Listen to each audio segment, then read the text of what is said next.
Hi everyone, my name is Arika Zaial. If this is the first video of mine that you've seen, please go back and watch part one. This is kind of like a series. It builds on each one. So definitely go back and watch that one first before you watch this one. I am a messenger of God. Like I specified in the last video, I do not channel. Everything that I say is said to me and I relay the message. This is not a spirit takeover.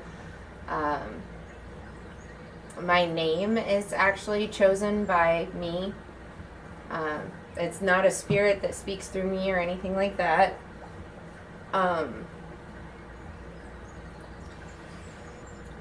What I wanted to get into today, rather, is where we left off yesterday in part one, about since there are spirits who would like to deceive people, how can you tell which spirits are good ones and which ones are imposters that are basically demons manifesting as angels of light? So that's kind of where God wants me to jump in right now.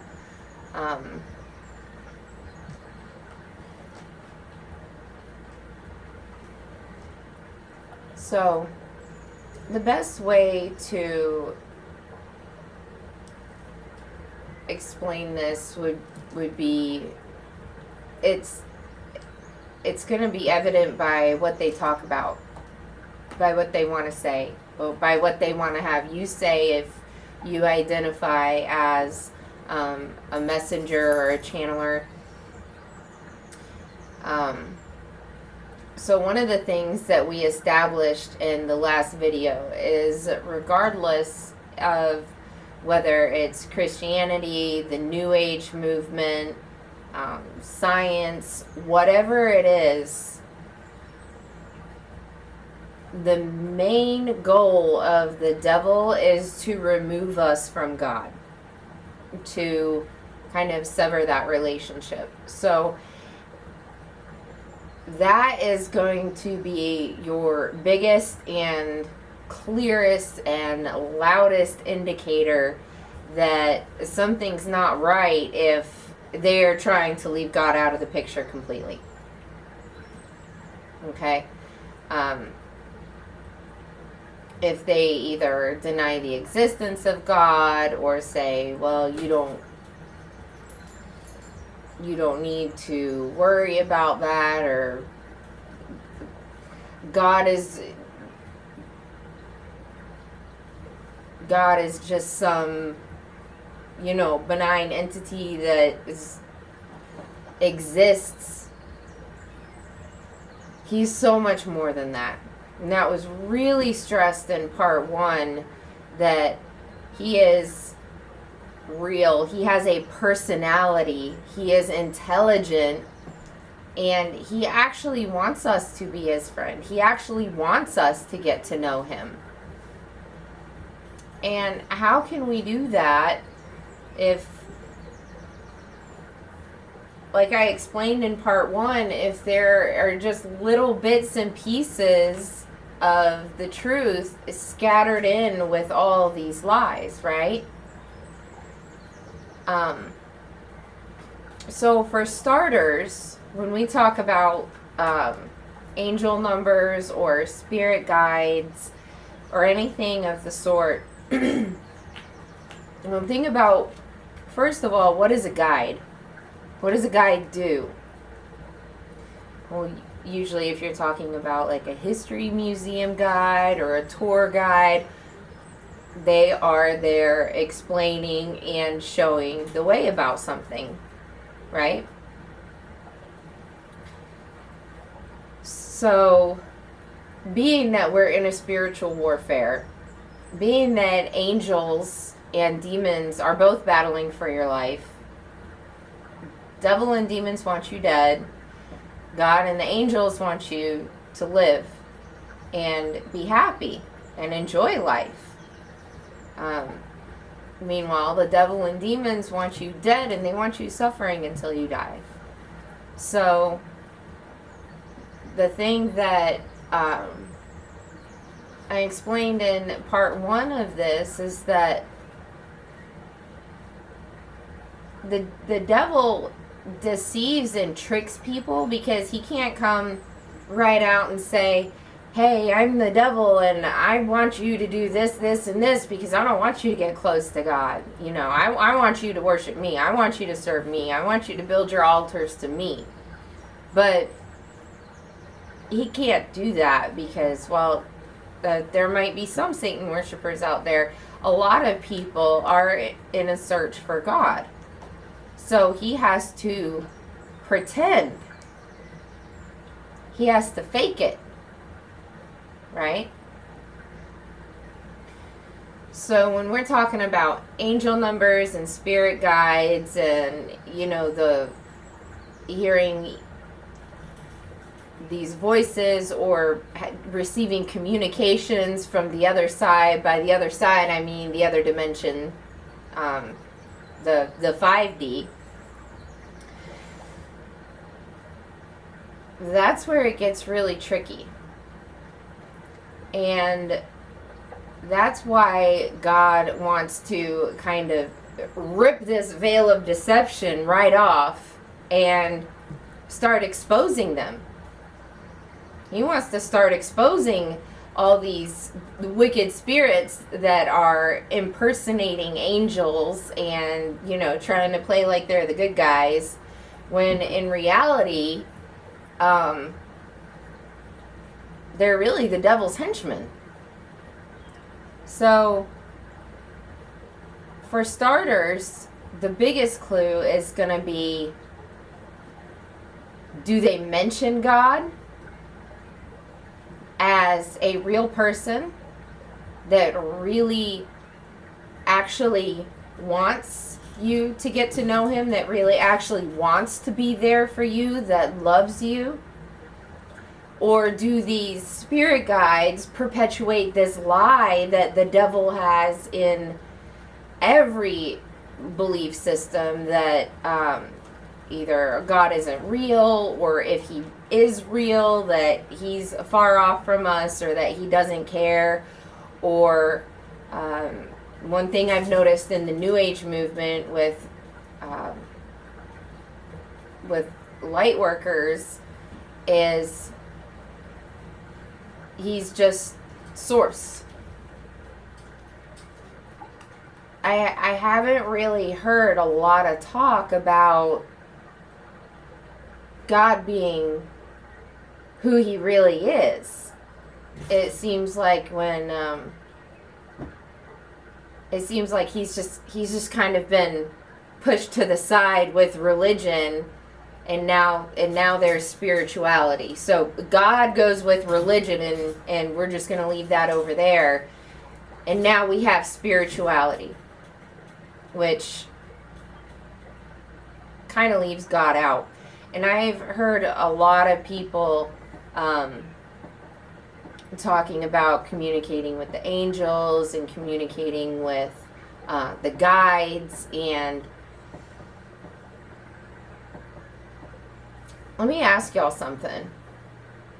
When someone wants to know about someone, when a news media outlet wants to do an interview with someone, who do they usually go to? Well, they usually go directly to the source, right? To that person. There are absolutely angelic guides that are trying to wake people up to the spiritual warfare that we're in, that are absolutely trying to guide people, but where? Back to God, right? which is the same thing Jesus did, which is the same thing I'm trying to do. We have to bring God back into the equation. And any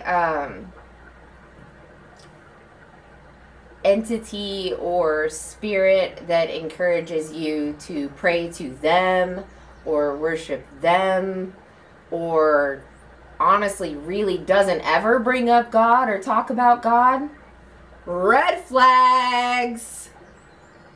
Big, huge red flags. Okay? Because angels are out there trying to get people to come back to God. So that's one of the first clues and indicators that the spirit that you're dealing with is an imposter, if they're trying to leave God out of the equation. Or worse yet,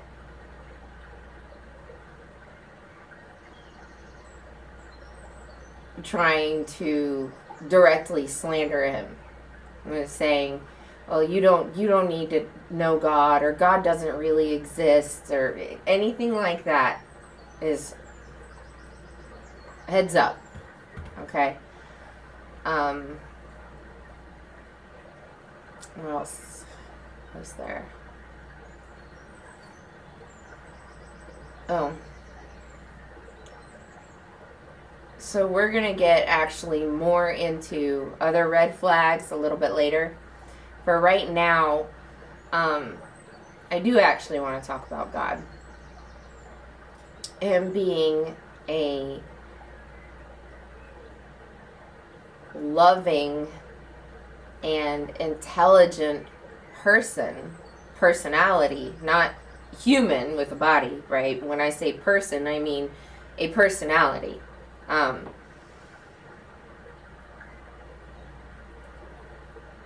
lot of you may have noticed that ever since the Great Conjunction happened, there's been some heavy energy. There's been a lot, it seems like there's been a lot ramping up, a lot getting ready to go down. And that's because there is. Like I said in part 1, God is done. He's done. He said, I've had enough. It's time for people to know who I am. It's time for people to know that I'm real.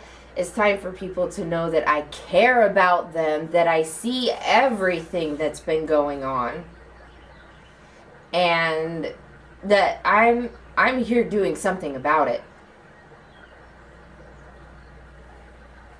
So what time exactly are we in?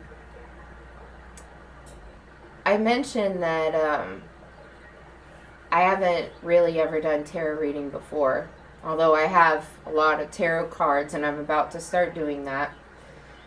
And God doesn't actually want me using the traditional interpretations of tarot.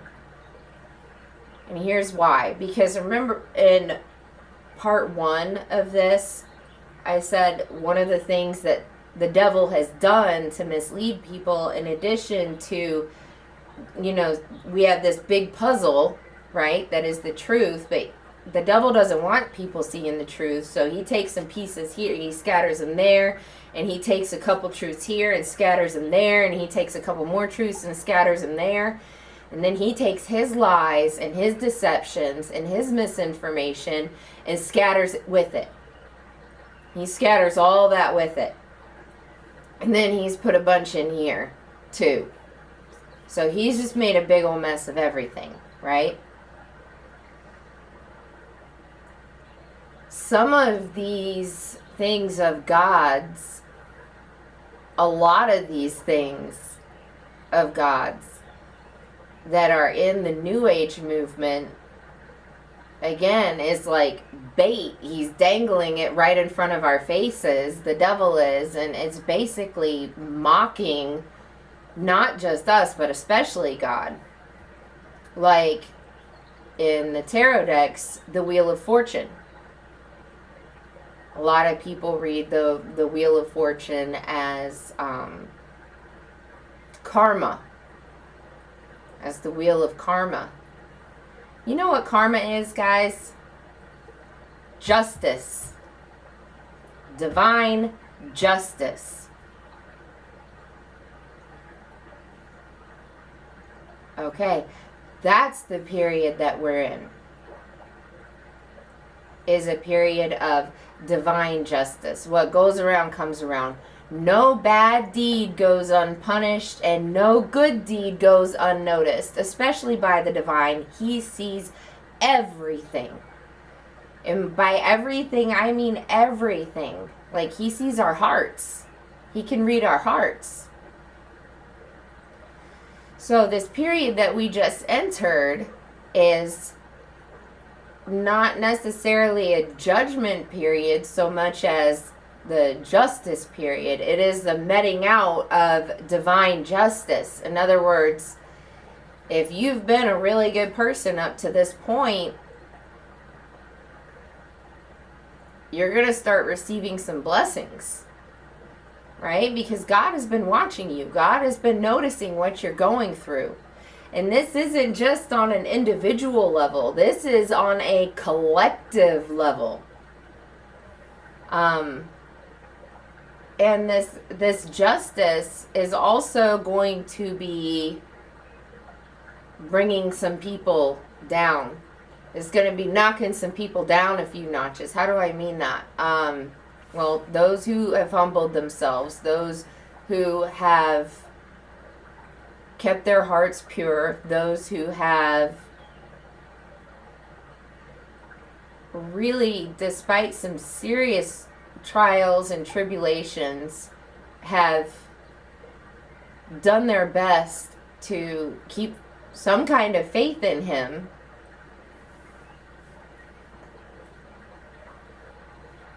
He's coming for them. And he's going to say, hey, listen, I've seen what you've been going through. I've seen what they've been putting you through. I'm going to lift you up. I'm coming in to lift you up now. The people who have been doing people wrong, the people who have been exalting themselves, especially at the expense of other people or at the expense of the earth, they are about to be humbled in a very big way. So, the other thing is, like I said in part one of this, God is saying it's time for people to wake up, because I'm not just going to do this, delivering justice all across the earth for no reason, for people just to not even know who I am. People will know. They will have to know that God is real, that he is here, that he cares. And by here, I mean not like physically on the, I mean that he's here in thought with us, in spirit with us. That he's not far off and just watching from a distance. He very much cares. Okay?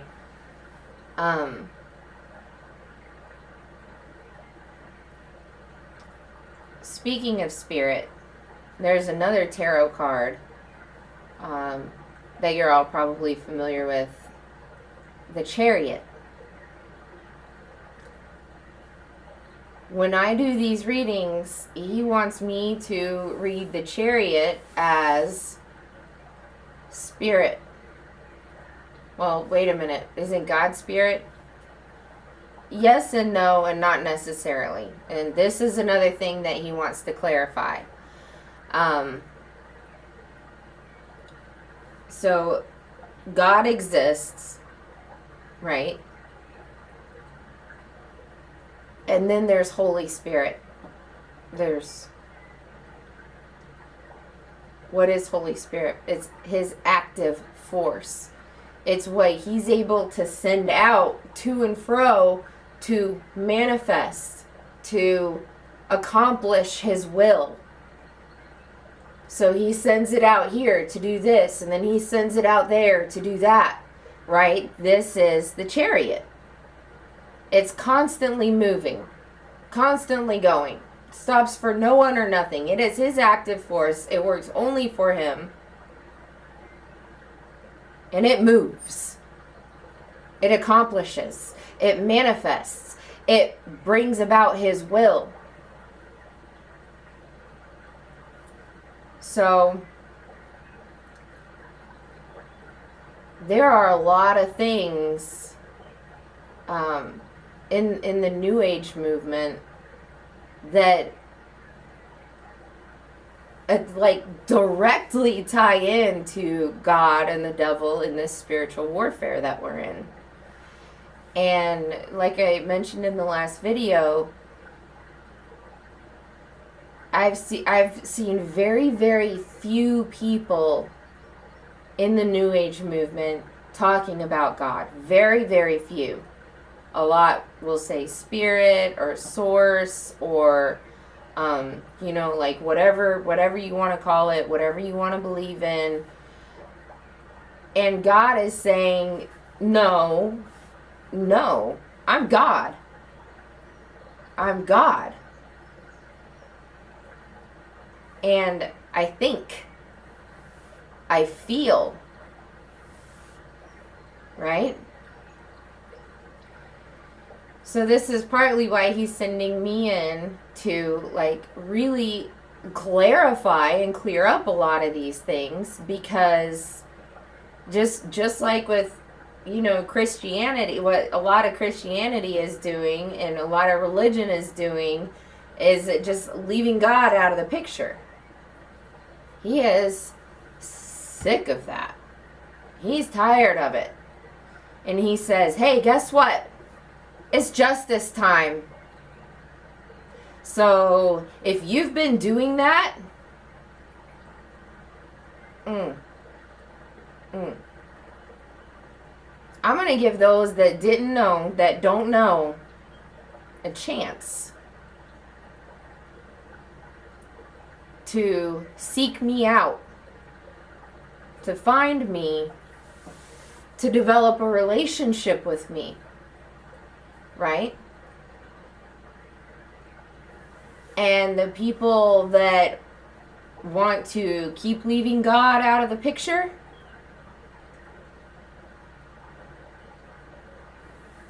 that wheel of fortune, that wheel of justice, it's turning. And he's going to start exposing every darkness on every level. And by darkness, I mean spiritual darkness. I don't necessarily mean evil, and I don't mean that people are being evil. It's a spiritual darkness. It's that leaving God out of the picture, right? We can't do that. We can't keep leaving God out of the picture. So, how is he going to start exposing this darkness? He's shining a light on it. He is going to lift the veil out from over people's eyes and make it obvious to them that he is real and that he is here. He cares, right? He doesn't want the devil to keep misleading people. And he's sent people in before, and like people do, people don't listen.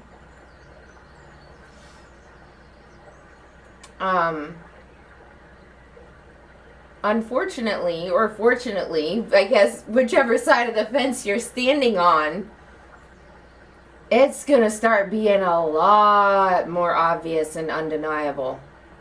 It's not going to be, there's going to be no mistaking it. And he's going to do it everywhere. He's going to expose the darkness in religion and Christianity. He's going to expose the darkness in the New Age movement. He's going to expose the darkness in science.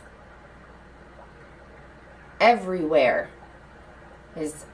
As he says, it's time for people to start waking up. Wake up. So how is he going to start waking people up? Well, for starters, with me. So here's how God works and how he doesn't work. He's not going to come down and just give everybody one great big sign and literally a voice from heaven, hey, I'm God, because that takes faith out of the equation. What is faith? It's believing in the unseen. It's being able to see the evidence of him everywhere around us and being able to use our intuition to know that he exists and not deny that.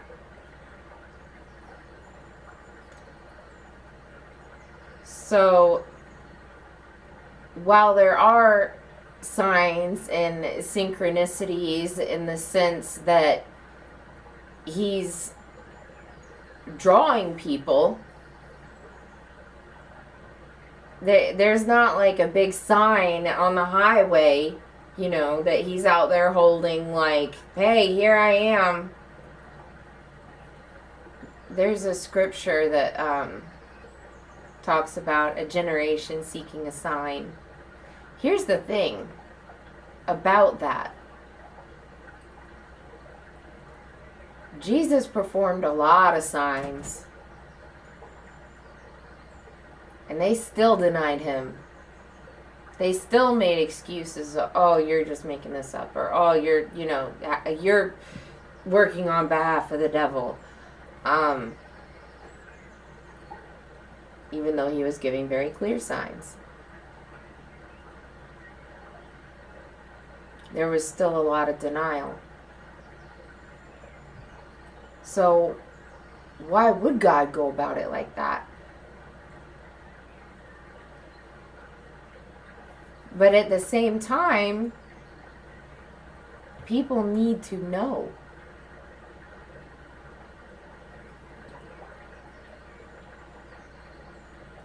They need to know. The thing is, guys,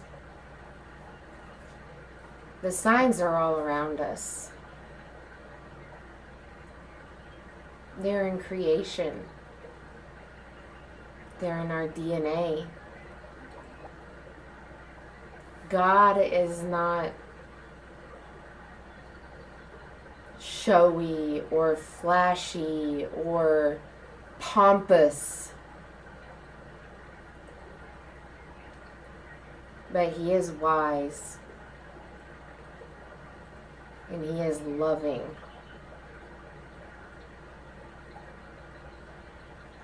He's also very just, and that is why we are in the justice period. Not judgment as in like this is a final judgment, because as the saying goes, it ain't over till the fat lady sings, right? It ain't over until God says it's over.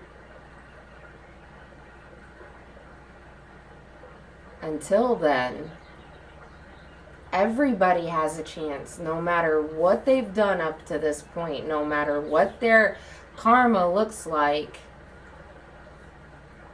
to bring God back into their equation, back into their life.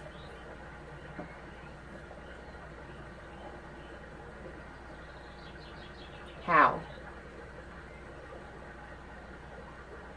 How can we do that? when we have all of these half-truths and misinformation and lies from the devil mixed in with all of this other stuff? Well, we study. We study with an open mind, an open heart, and we really seek out and search out for these precious hidden truths. Like in the New Age movement, for example, sacred geometry, numerology. These are the sacred things of God that, this is how things work. And it's all around us.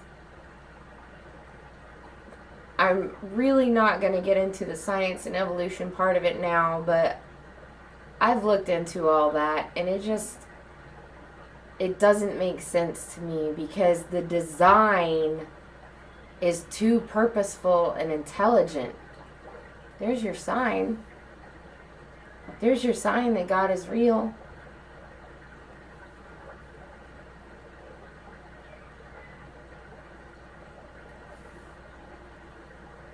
God gets left out of the equation when pride gets brought into the equation.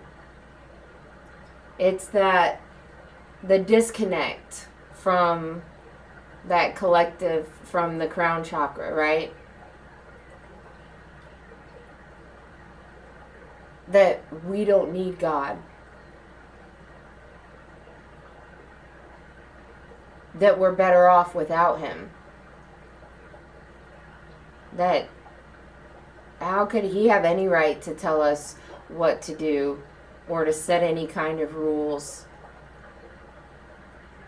Well, for starters, he knows how everything works in ways that we will never know, no matter how much he reveals to us.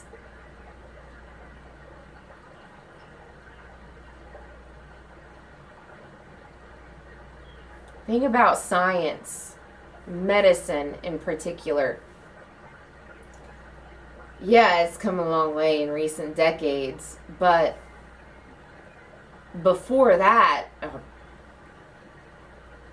there was a lot of people doing stuff that ended up killing people, because it was pretty much trial and error up until the point where technology really took off. How could we possibly know better than him? Seriously. Like, in what world would that even be possible, that humans know better than the divine himself when it comes to anything? When it comes to our bodies, when it comes to our emotions. Well, see, here's the thing. We were created with a spiritual need. And no matter how far the devil tries to remove us from God, what do we keep doing? We keep trying to go back to him. So why do we keep leaving him out of the equation? Seems kind of obvious to me. Like, hello, I know I'm not the only one sitting here thinking, yes, God, we need you.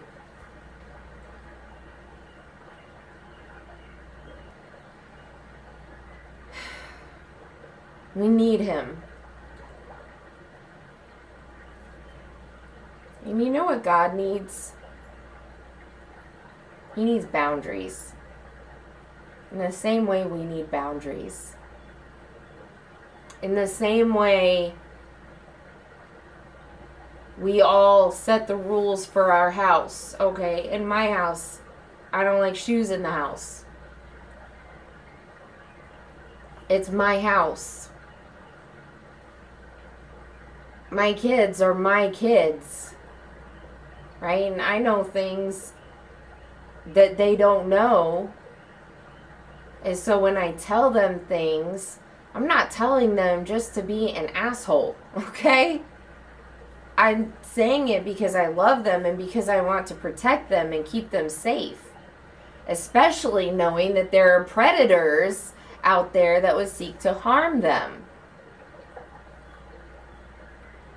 All right, so there's a predator out there that's trying to hurt us. There's a lot that we don't know about our DNA, about the universe, about the way everything works.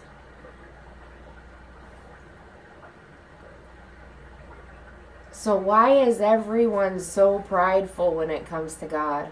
Like, I really, truly don't understand that.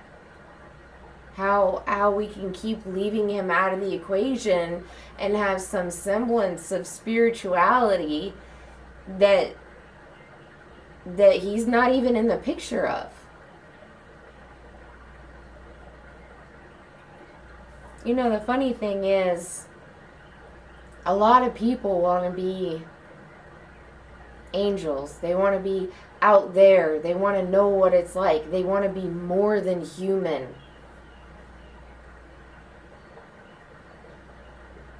Alright, angels don't have physical bodies.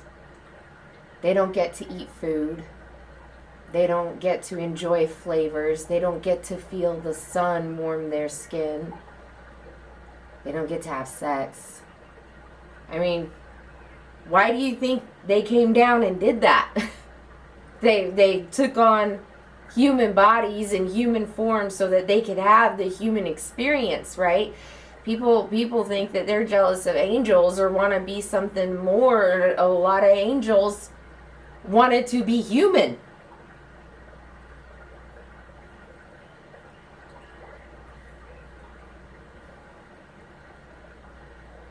But when you use something for a purpose that it was not created for,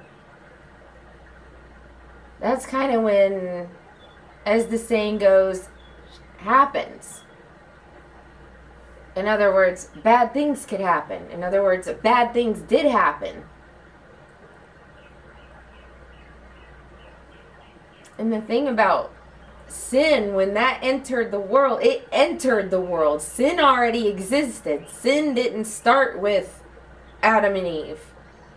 Sin was already in the heavens, in the angelic realm, before it ever came to earth via the devil.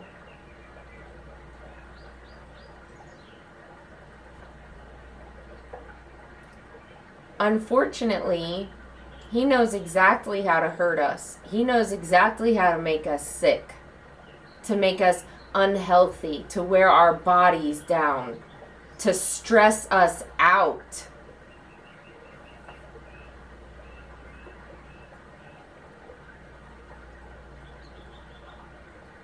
I mean, if we try fighting this war without God, we're going to lose every time. We need him. And he knows we need him. So he's still here.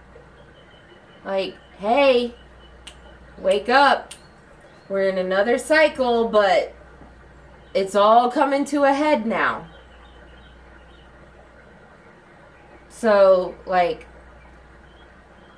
are you humans, are you going to start listening and taking me seriously finally? Or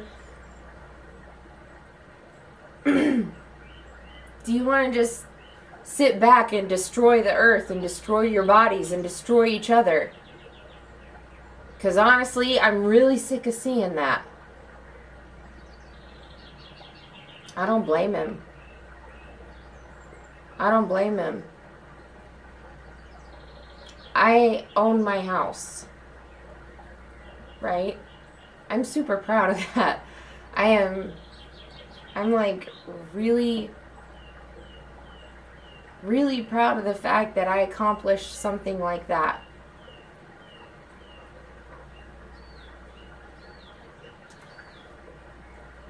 And it's my house. My house. If I let a friend stay here, I actually have had friends in the past that stole from me, that disrespected my property, that brought toxic dysfunctional drama and like yelled at me in my own house, and I'm like, get out. I don't need that. This is my house. This is my nest. This is my den. This is where my babies lay their heads. Don't bring that in here. Get out.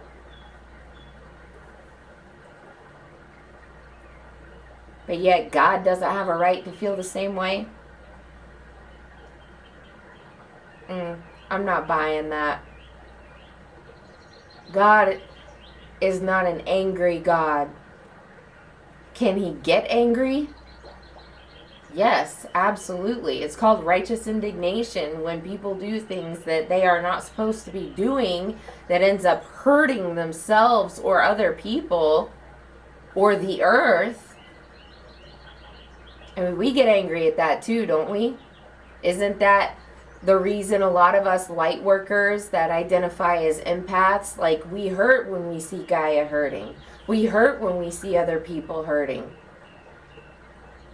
And in this collective consciousness that we're all connected in, that we all feel each other's pain, you think God doesn't feel that? We stem from him energetically, so whatever we feel, it's guaranteed he feels.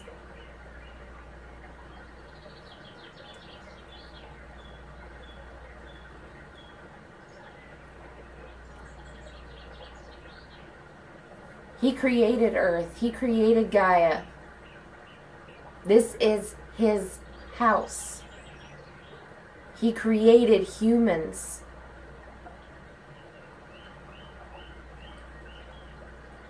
With love. You want to talk about the manifestation of emotions? Have you guys ever wondered what the point of tears are? I don't mean like the tears you get when you need to flush something from your eye. That's obvious. That's a given. But what about when we cry? Like, what good are tears? What is the purpose of that? Tears are the physical manifestation of pain. There's the emotion in the 5D that we feel, and then there's the physical manifestation in the 3D. That pain. Like when we feel joy in the 5D in our emotional body, it manifests as a laugh, or a smile.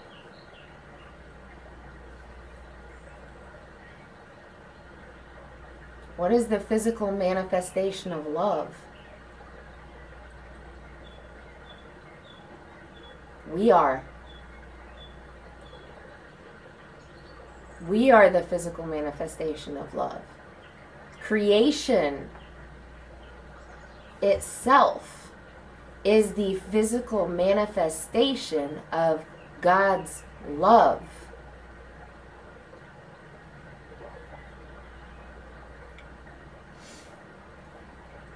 So a lot of you have been breaking free from toxic and dysfunctional relationships in your life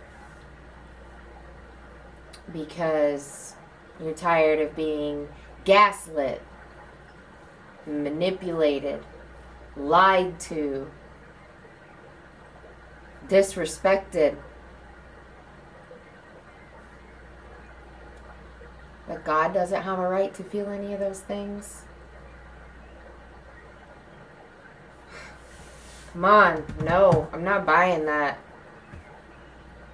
He does. He absolutely does. He has a right to feel hurt when we destroy the home that he lovingly created for us. I mean, he gave us the 5 senses to enjoy it.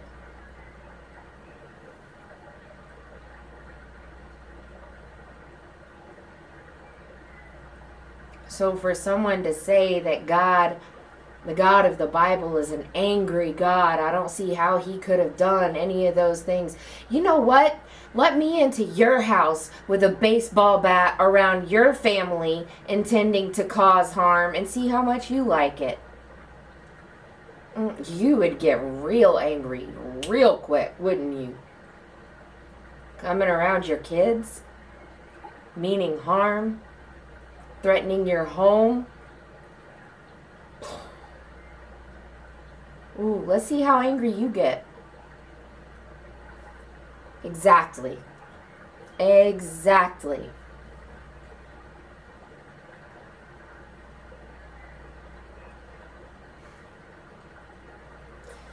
This is the part of me that does not understand that God, being a God of love, being a just God, how people can be so disconnected from him. Willfully. I'm not talking about the people who don't really know who he is and are searching him out and seeking him out. I'm not talking about them. I'm talking about the people that know God exists, that know he's real, and just turn a blind eye and justify it to themselves. Like, I don't need him. I can figure out for myself what I want to do. I don't want God to tell me what to do. I have free will. He gave it to me for a reason, right? Okay, not to be abusive though. What defines abuse? Well, it's his house, it's his rules, it's his boundaries, so it's his definition. Right? I mean, do you guys see where I'm coming from here?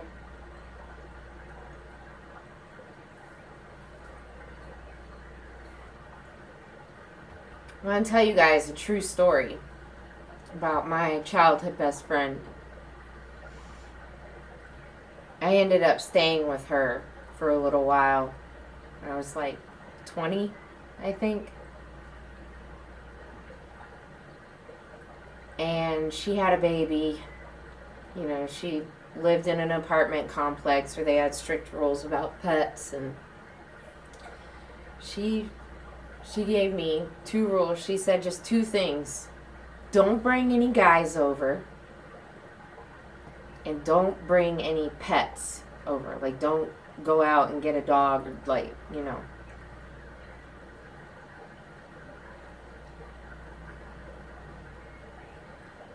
Me being, like, selfish and inconsiderate back then, I broke both of those rules. I brought a guy over, and I ended up getting a dog while I was staying there. And she kicked me out. Is it any wonder? Right? I mean, a lot of us recognize that boundaries are healthy, that they are a good thing. Except when it comes to God. Guys, I'm not buying it. I'm not buying it. And I don't really hear, this is the thing, is I've been listening to a lot of people, a lot of preachers, a lot of pastors, a lot of channelers, a lot of everybody, everywhere. And I have, like, I'm racking my brain trying to remember somebody else saying this about God. Like, really defending him. Like, why are you hating on God for having healthy boundaries? For defending his home and the children that would be faithful to him. Like, I really don't understand it, guys. And it really all boils down to pride and humility.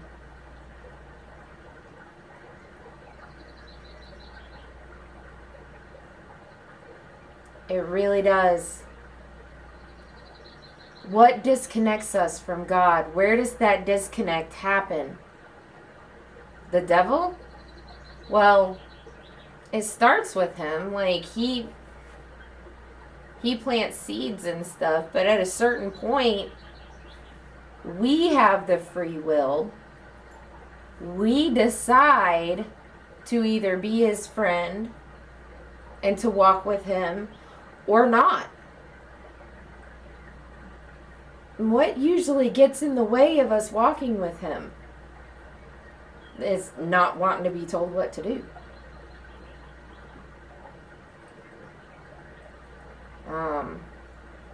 I get that. I do. I remember my mother always saying to me growing up, well, when you're 18, you can just leave. So guess what I did? I didn't wait till I was 18. I turned 16 and I emancipated myself and I was out like, pew! I was gone.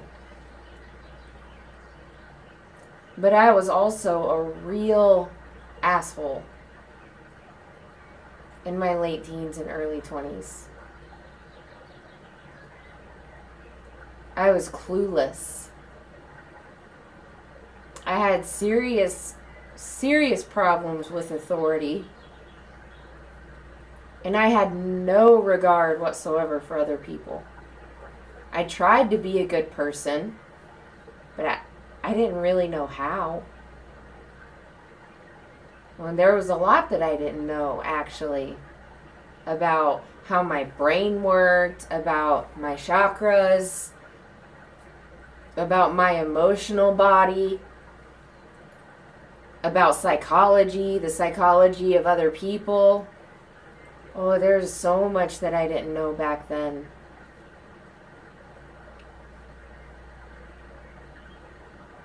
And now that I know at least a little better, from a decade ago, I'm able to look back and see and acknowledge and admit, wow, I really had a problem. I did. I had a problem. I had a lot of problems.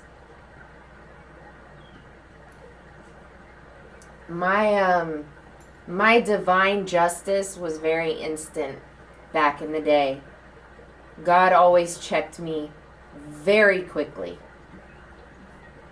Even when I wasn't sure if he really existed or even saw me or what I was going through or even cared. And when I say instant, you guys, I mean instant. Okay? Let me tell you a story real quick. I was 22, I think. Was I 22? Yeah. And I was living with my then boyfriend.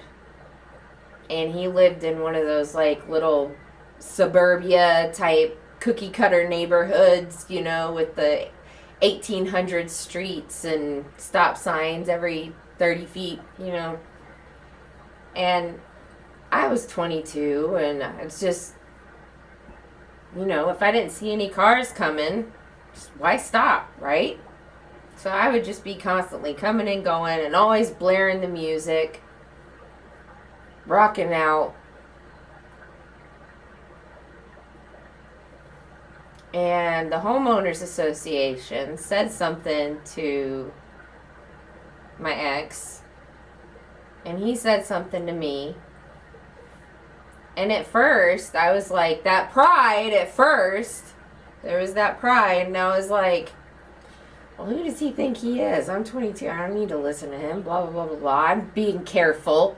I'm watching out for other cars when I roll through that stop sign.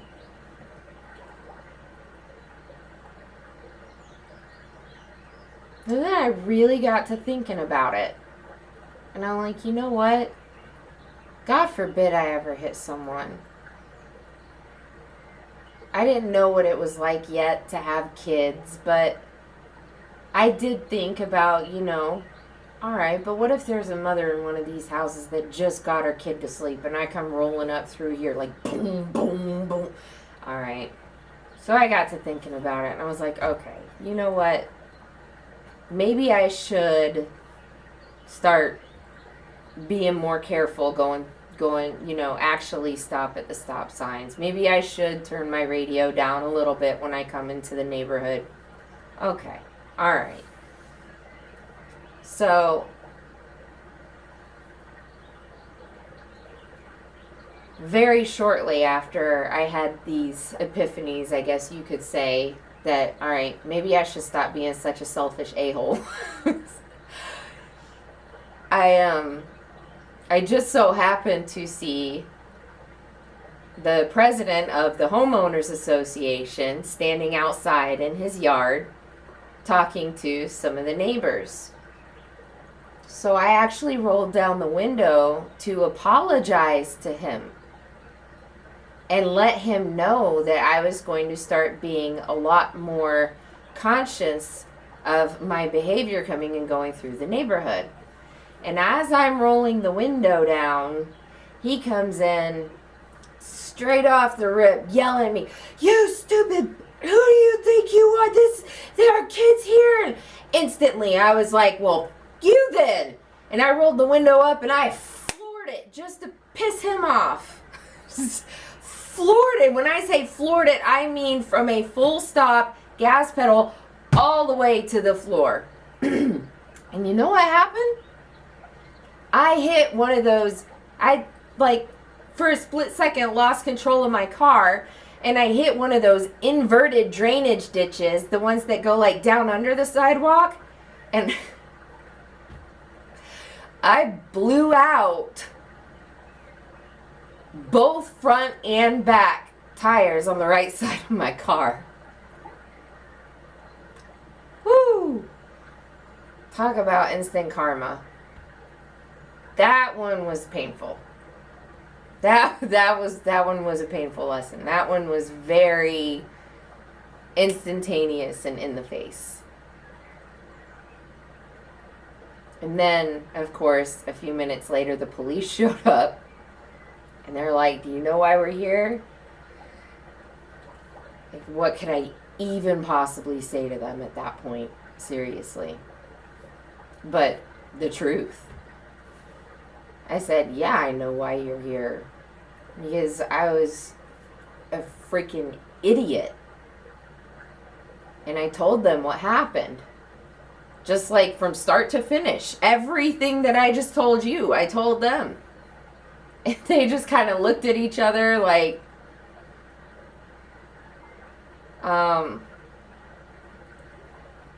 so it sounds like you learned a little bit of a lesson here. And I was like, yeah, officers, you think?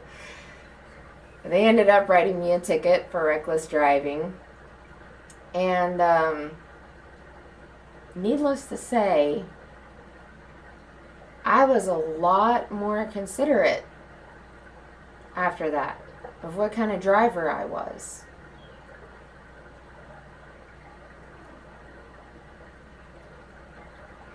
Unfortunately, there are a lot of people out there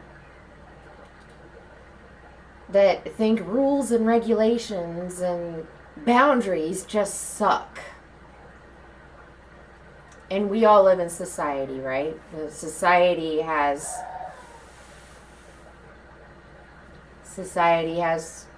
rules and regulations on the road,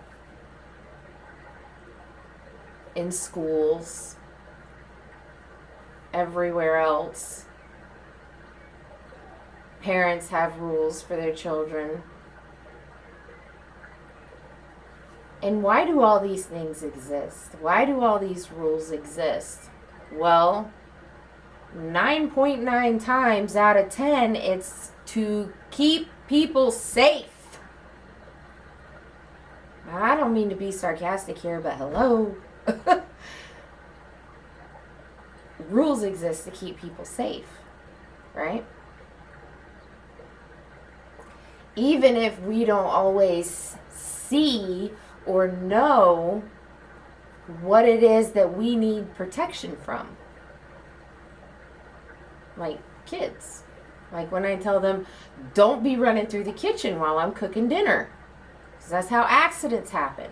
Or sharp corners on the counters. Slippery floor. Right? They're kids. They don't know about all that stuff until we tell them. And even then, if you're a parent, you know they don't listen still. Right?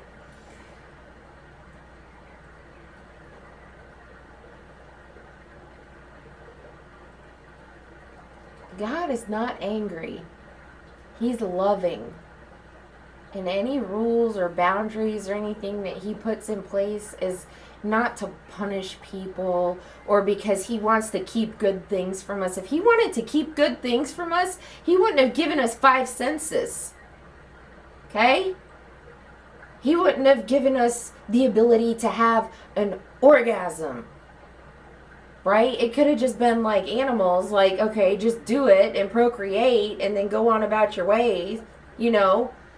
Like, no, he wants us to enjoy things. He wants us to have fun. He wants us to laugh and smile.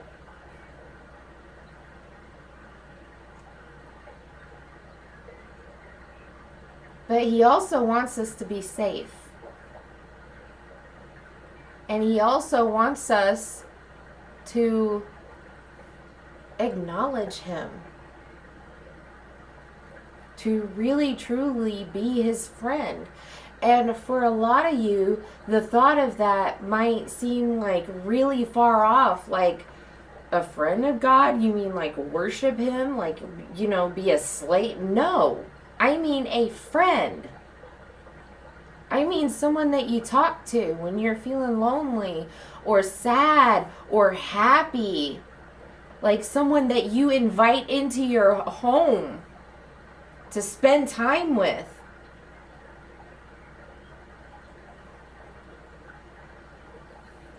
Like, how did we get so far gone from him?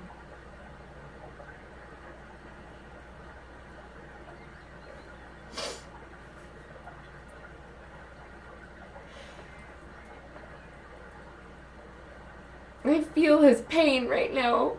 That's why I'm like... So, God doesn't have a physical body. He can't literally cry tears.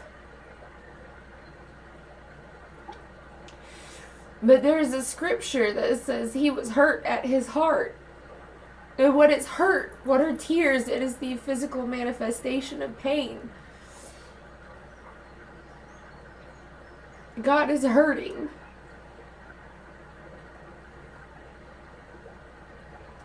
He's hurting because he loves us. And he sees us suffering. And he sees us being deceived by the devil, by all of these lies everywhere we turn.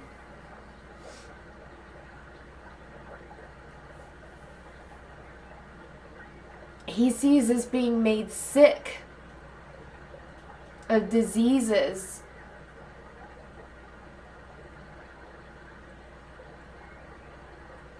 He sees us hurting each other.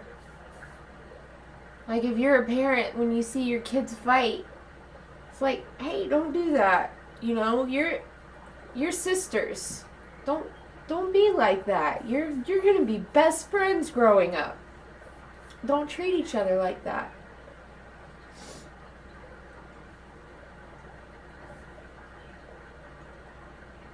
Man, oh man.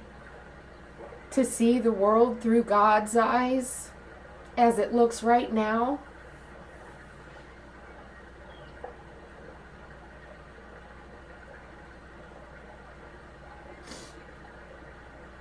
If he did have a body, he would cry.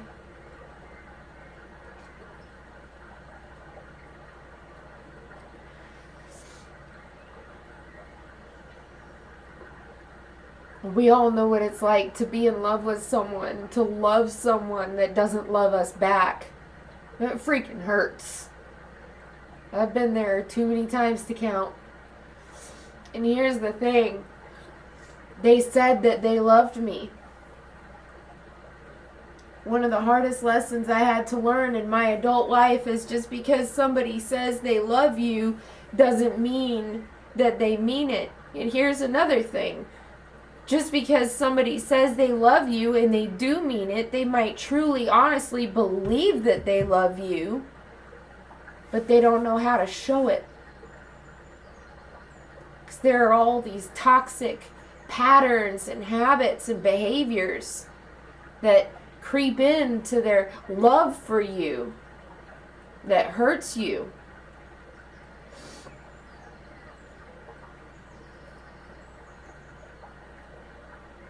Is our love of God, of Source, is it toxic? Like, can we be honest enough with ourselves that we can do a sincere, honest self-examination and say, am I being considerate of Him? Am I being considerate of how He feels?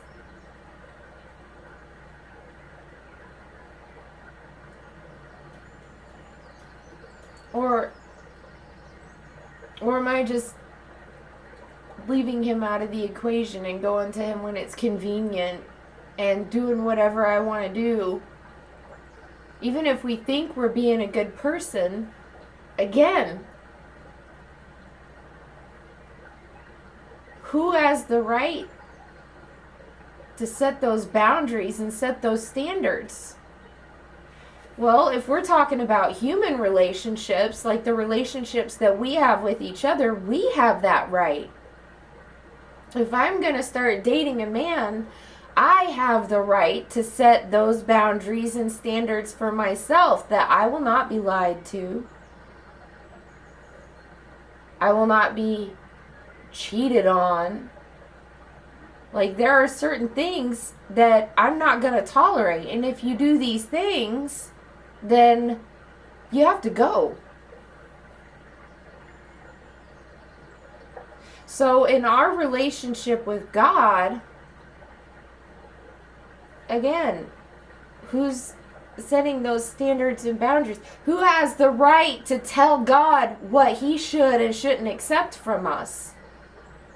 Wouldn't that be kind of like somebody coming in telling us, hey, take this from me and take that from me and you're going to like it? I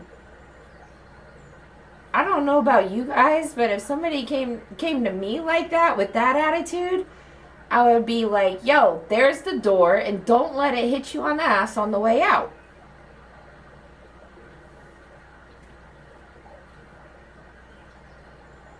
But yet God doesn't have the right to do that. He should just take it all, come what may, regardless, and let us do whatever we want to each other and let us do whatever we want to the earth.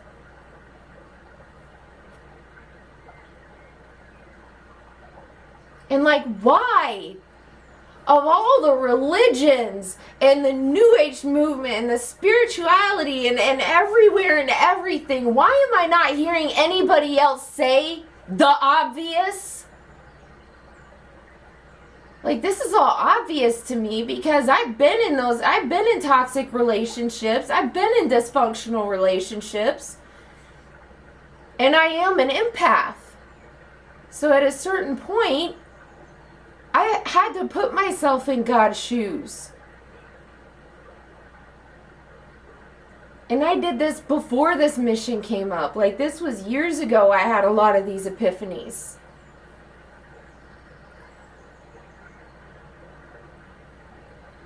Like, I can't be the only one who understands and gets this. Oh, please tell me I'm not the only one.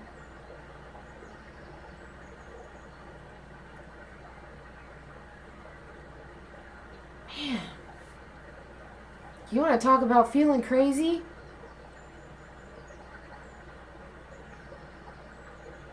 I feel crazy right now that I'm like the only one out here saying this. How is that even possible? In a world of 9 billion people. Like, do you guys get it yet? in a relationship with God. He is our Father. Well, yes, you can rebel. Yes, you have free will. Yes, you can go do whatever you want to do whenever you want to do it.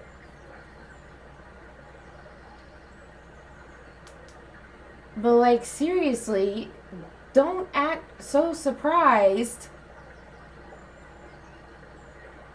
when he kicks you out of the house and says, hey, listen, I'm not going to accept that toxic behavior.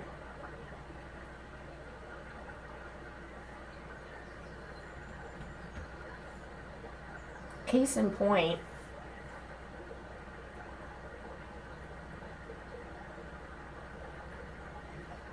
our bodies are sacred vessels. Like, literally, guys, we only get one. And we're not lizards. We don't grow things back when it gets destroyed. Our bodies don't self-rejuvenate. They age. So when he says, don't do certain things, take care of your bodies. All right, well, we don't have to, but listen, how would you feel if you gave someone a gift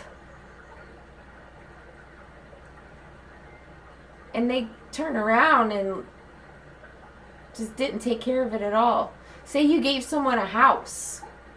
Say you gifted somebody a house. And you come over 5-6 months later and there's holes in the walls and the carpet's torn up in places and there's roaches everywhere and it's just nasty. Like,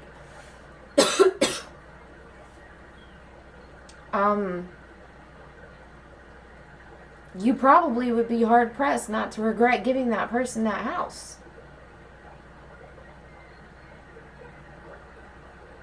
Right? He's given us a lot of precious gifts that we're not taking care of at all. In fact, we're by and large not even acknowledging him for it. And when we do, it's not with any regard whatsoever to his standards or boundaries. It's very one-sided, the love that we give to God.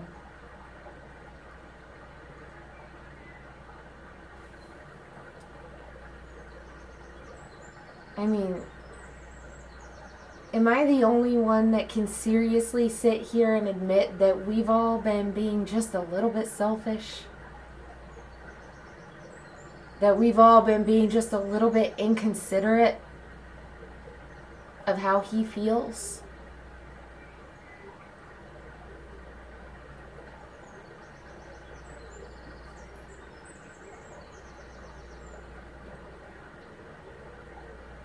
I'm just kind of mind blown in a way that so many people out there, like hashtag narcissists, hashtag healthy boundaries, healthy relationships, all these how-to articles on red flags of toxic relationships and how to build better relationships and how to be this, that, and the other.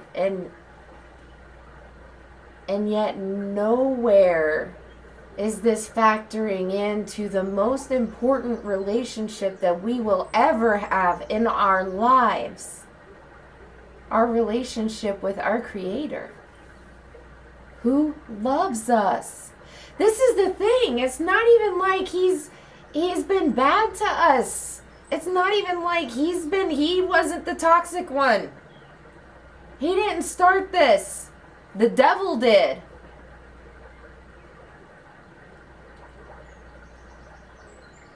And we played right into it. God who? I don't need God.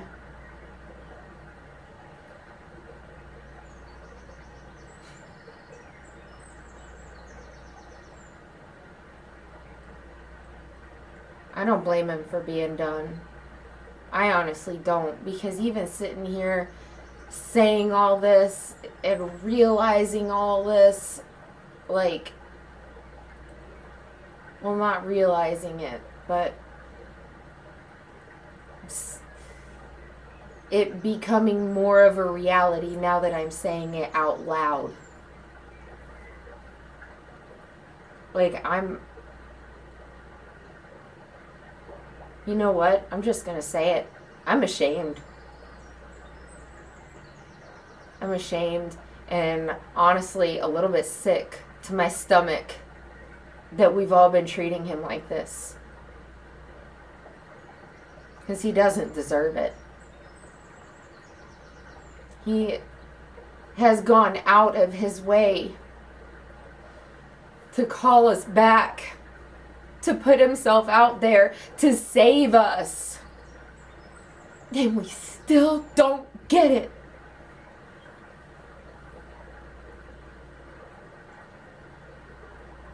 Not me.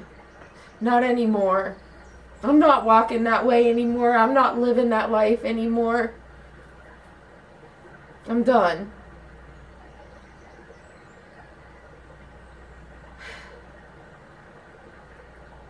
I know he would not ever hold my sins against me or hold them over my head. He just would not do that. But it's going to be a long, long time before I stop feeling guilty with myself for how I've treated him all this time.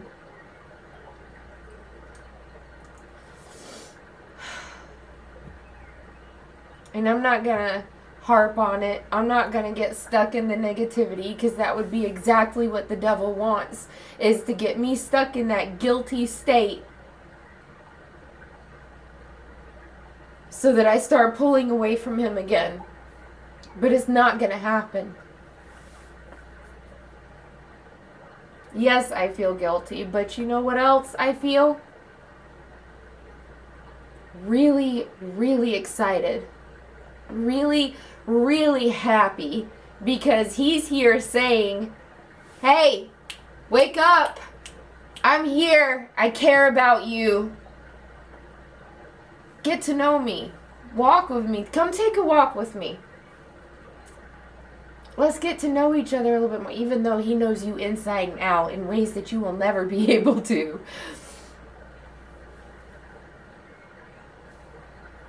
He wants you to walk with him. He wants you to, like, really get to know him. How? How can we do that when we've been lied to by the devil about who he is? Like, that he's an angry God. No. He's gotten angry about certain things, and rightfully so. But that doesn't mean that he is angry. That's not like his baseline state. That's a logical fallacy that the devil wants you to believe, so you can justify not having anything to do with him.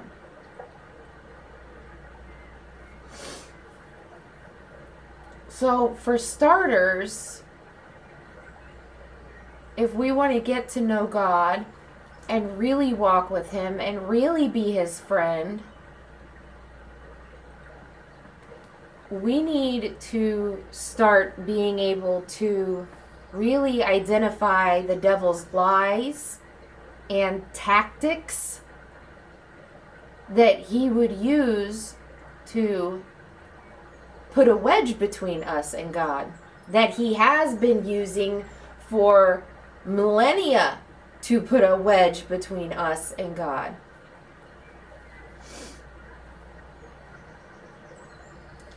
That's what I'm here for. Partly. Like I said, I have a lot of missions, but that is partly what I'm here for. Is to discover these lies wherever they may be.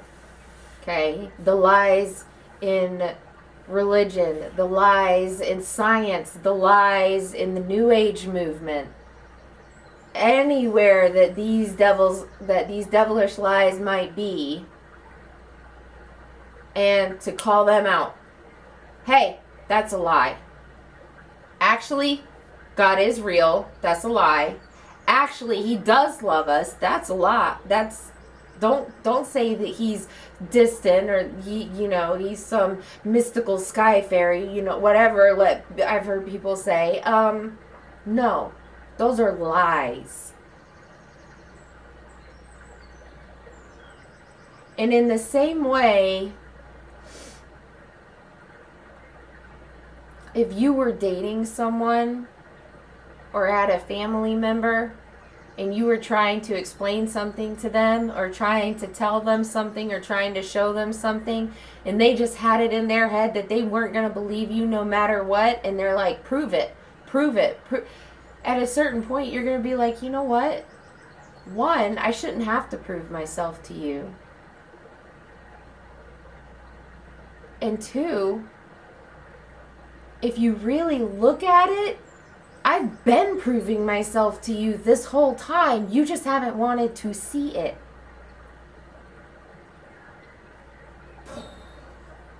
Yeah. But because this is a spiritual warfare, and because he does love us so much, he's going to come out really proving it this time. Like, really, really proving a lot. But he's not going to sit here and do it one individual person at a time 9 billion times over. He's sending someone in, and things are going to happen. It feels weird. He said, say it. Say it. It feels weird to say it. When I say he's sending someone in, I mean he's sending me in. Okay? And it just, again, it's that human part of me that I'm just like, ugh, I don't, it kind of feels like blowing my own trumpet, but it's not, he wants me to be specific. He's sending me in on these missions to do these things for him, for you, so that you guys can come back together and have a chance at having a real relationship, a real friendship.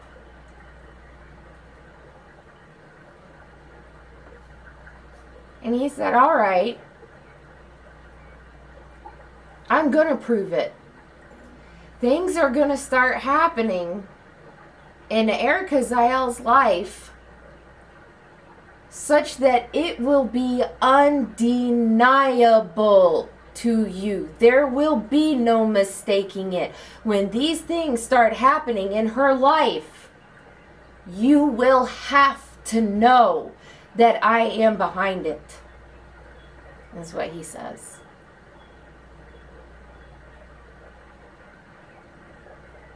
Do I know what he's talking about? He's told me a few things. He doesn't want me to say exactly what yet. But when these things start happening in my life, y'all need to know straight off the rip, there's no way I could have manifested these things for myself, no matter how bad I wanted to. There's no way that these things could happen by chance. It's not random. This is divine intervention. He's not the one that needs to prove himself to us. Guys, we are the ones that need to prove ourselves to him. Okay? You know what begets blessings? Faith and obedience. And he is waiting at the ready to pour them out on you, to pour the blessings out on you as soon as you prove yourself to him.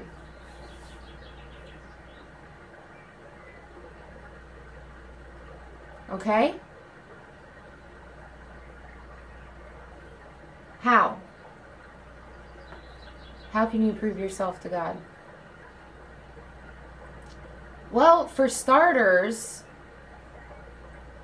acknowledge Him. Acknowledge Him. Not as just the source or the spirit, as a personal friend of yours. As someone that you care so much about that you want to call that person up on the phone every day. Hey, how are you doing? Because you really actually want to know how they're doing. Not because you want blessings. Okay? Like that's a byproduct of having a healthy relationship with God.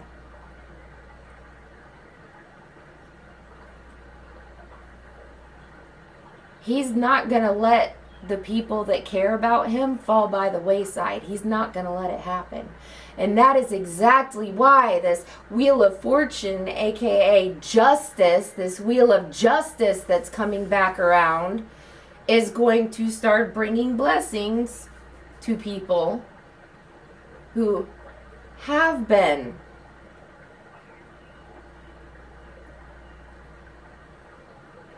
being a good person. Because He's saying, hey, I've noticed what you've been going through. Hey, I've been seeing what you've been doing. I've been seeing that you're still trying to be a good person despite it all. And that's a good start. But guys, it is only a start. That's a start. That's a good start. But it's just a start.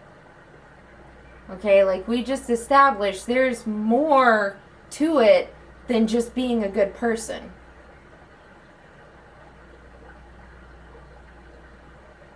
He does actually expect things of us. And for starters, like any healthy relationship, He expects respect.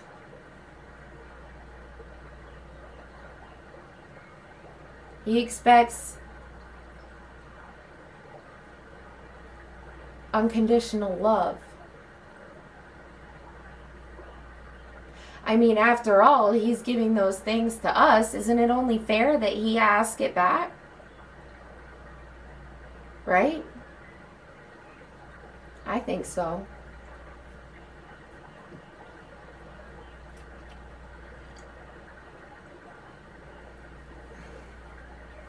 So,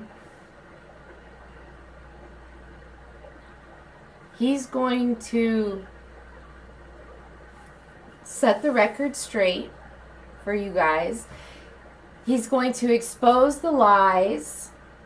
He's going to expose the wicked spirit impersonators and imposters that are manifesting as angels of light, whether it's in the New Age movement, in religion, wherever they are.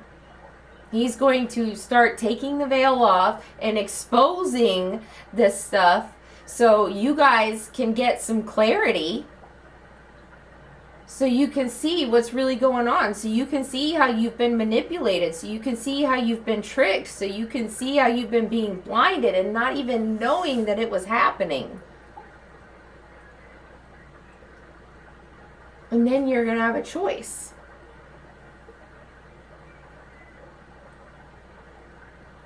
To either make some necessary changes in your life and be able to walk with God and be His friend, or to say, you know what, I appreciate the offer, but I'm good down here doing my own thing. Why don't you just go focus on those other people? And you know what He's going to say? Okay, I'll go give my attention and my blessings and my love to these people then. And if you get left out in the cold, trust and believe that was your choice, not God's. Okay?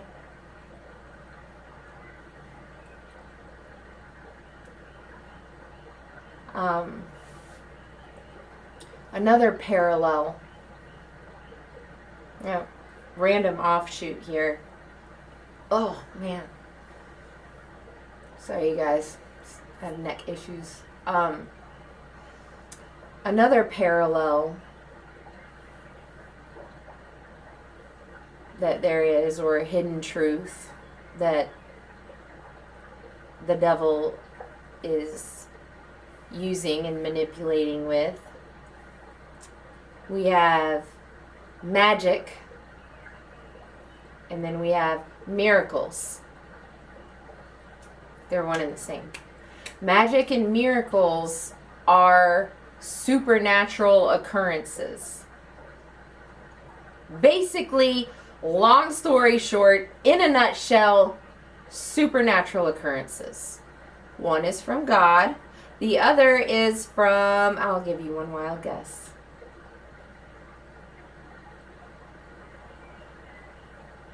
No, not Bugs Bunny. Try again. Nope, not Elmer Fudd either. Okay. Yeah, magic is from the devil, you guys. Okay? Miracles are from God. Magic is from the devil. See, he wants the worship, the attention, the love that we would give to God. He wants it for himself. That's why he's trying to trick us. But he knows that we would never in our right minds consciously, willingly do that. So he has to go about it sneakily. And he has to take these sacred things of God and put this little spin on it, this little twist on it.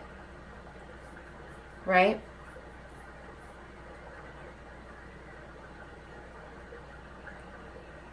Ooh, we have a lot to get into.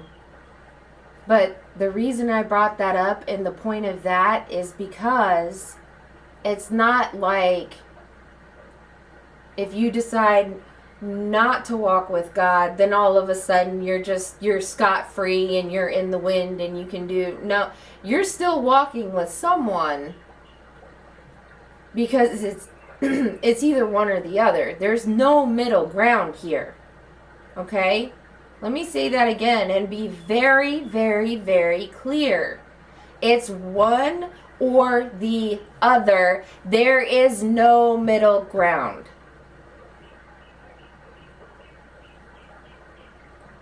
If it's not the Holy Spirit, it's the spirit of the world, the spirit of the devil. If it's not miracles, it's magic. If it's not God, it's the devil. It's one or the other. There's no middle ground. There's no in between. Okay? This is not a hallway with a room on this side and a room on that side, and you can just live out in the hallway or stand out in the hallway and not go in either room. Okay? It's two doors. That's it. There's no anywhere else to go. You gotta pick one. And we're getting to that point where this is why, partly why, it's gotten to that point. Because people don't even know that they're walking with the devil. They probably, there's so many people that don't even believe in the devil. That don't even believe in God. Don't even know every morning when they wake up, they're living for the devil.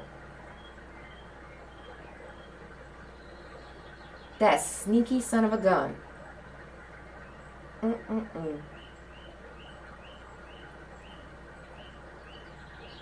But for those of us who do know,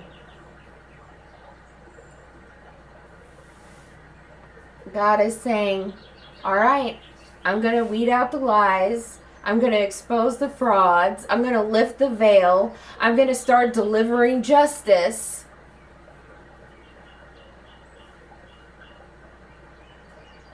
But there's no ignoring this anymore. The day is coming where you're going to have to pick a door.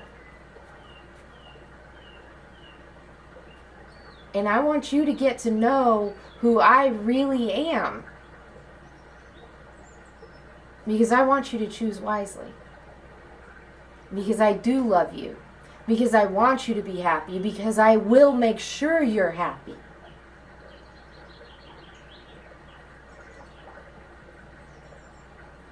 Okay. Guys, listen. No freaking brainer for me. For Arika Zaial, I've made my choice. I know which way I want to go. I am going to walk with God. And there's no ifs, ands, or buts about that anymore. I'm not being wishy-washy anymore. I'm not trying to straddle the fence. I'm not sitting here with one foot in this door and one foot in that door. If I had to make some sacrifices, depends on what you want to define as a sacrifice. If I had to give up some certain luxuries and pleasures, yeah. But what I'm getting in return, what I'm about to be blessed with, what I already am blessed with, just being able to call God my friend,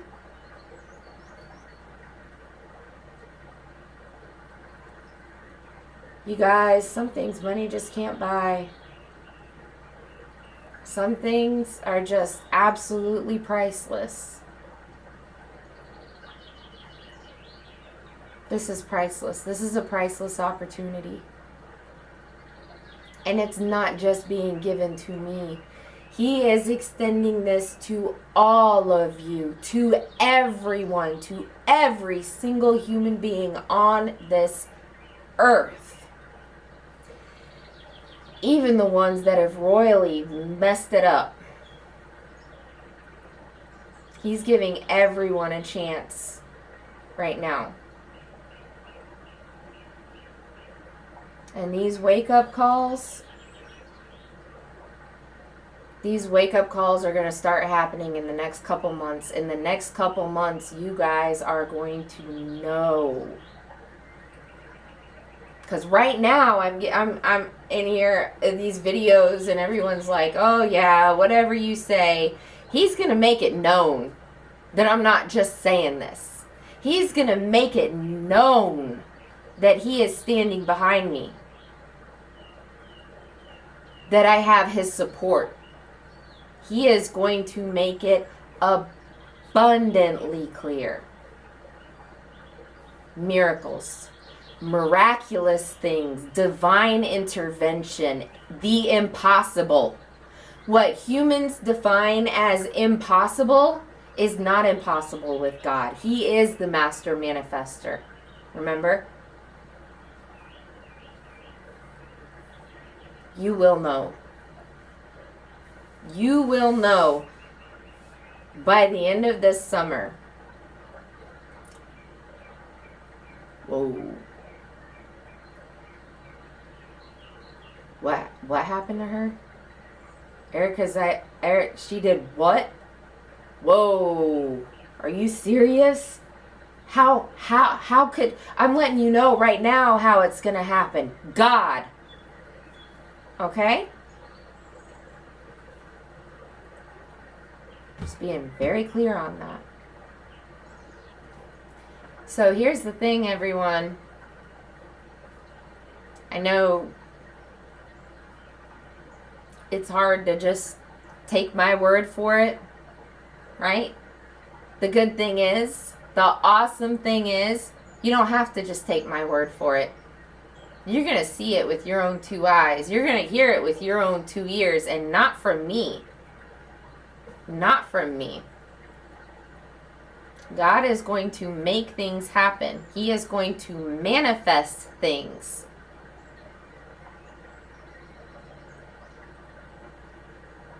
He is going to make himself known. He is going to make himself known. But he still wants me to speak for him. Because he doesn't channel. And if your spirit guides are not leading you to God, they are deceiving you on behalf of the devil. Okay?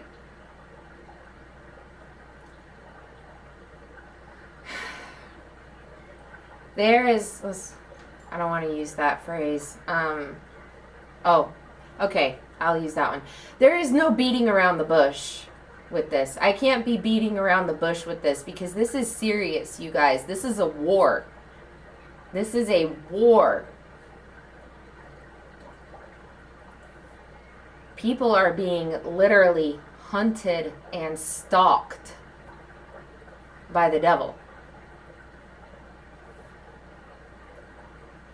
And God is coming in, shining a light on that stalker.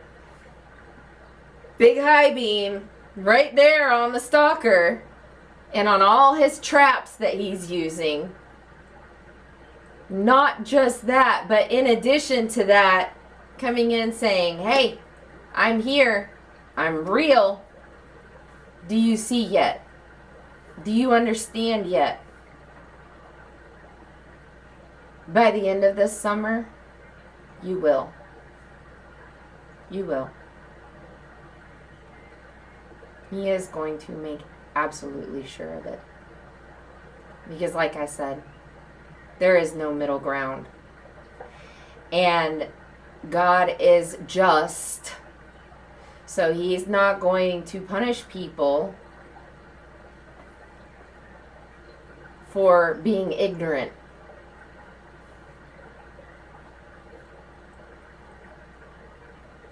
Everyone will have to know. Everyone will have to make a conscious decision. Okay? But he loves you.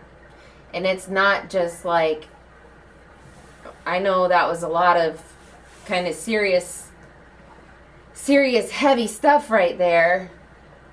But like I said, we're going to be going through these books.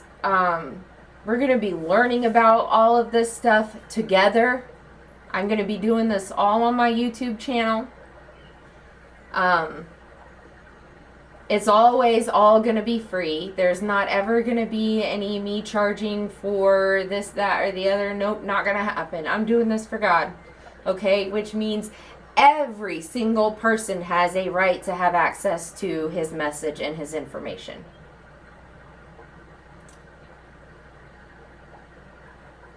That being said,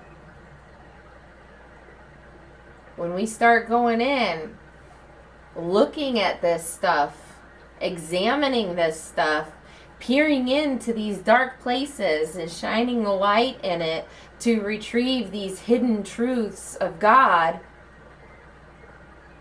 and these sacred things, the reason he's making himself known is because it's time. It's time. Time for what? Time for justice. And just remember, he's fighting for you because he loves you. Okay? Don't forget that. No matter what you're going through, no matter what your struggles are, no matter how much pain you're in, he loves you. And he does have plans to fix this. Trust and believe. He absolutely has plans to fix this.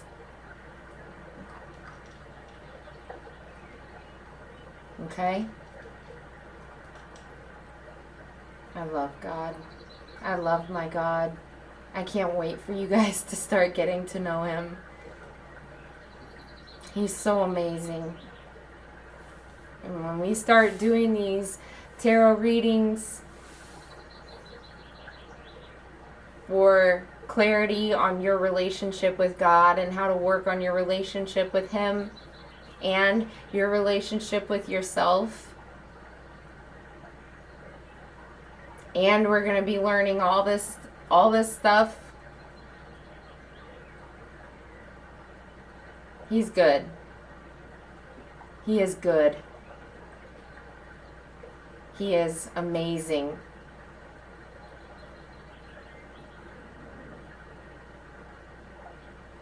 And he loves you. Okay? Don't forget that.